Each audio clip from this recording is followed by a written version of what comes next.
Salam, bu vaxtınız xeyir olsun inşallah. Danışan Usta Sarfan Biləsvar balası. Aparatımız 4 kW, 3 növ 4 təkə dayı bir də icazə ver. Aparatımız 28 bıçaqlı aparatdır. Nol fazlarda topumuz 202'dir. Gözəl dayılarda Allah xeyirinizi versin. Zaqatal ayranı Makkov kəndi, hə? At dayı inşallah.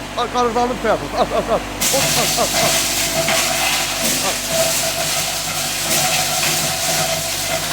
Topumuz hal-hazırda 200'dür. At dayı bunu at. Zaqatal rayonunun Makkov kəndidir. 4 kW, 3 növ 4 təkərimiz sarığı, nol fazla 28 bıçaqlı. Topumuz da 200'dür hal-hazırda. Superdə doluyor. At hamısını at.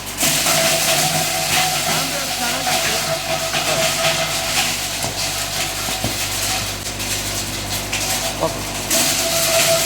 Qarğıdalının qınlanmamışı. Bak. Qınlanmamışı kardeşler. Bakın. Nəşə dediyizdir bak.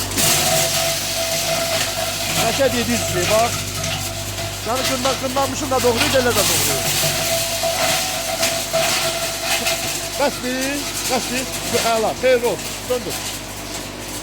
Əla gününüz olsun. Allah xeyirinizi versin. Allah aldığınızda min qat əvəzini versin.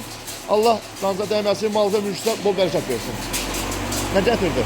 At dayansın. Dayon əlmiş, əlməsin gətirdi. Dur. Kimə lazım olsa əlaqə saxlayın.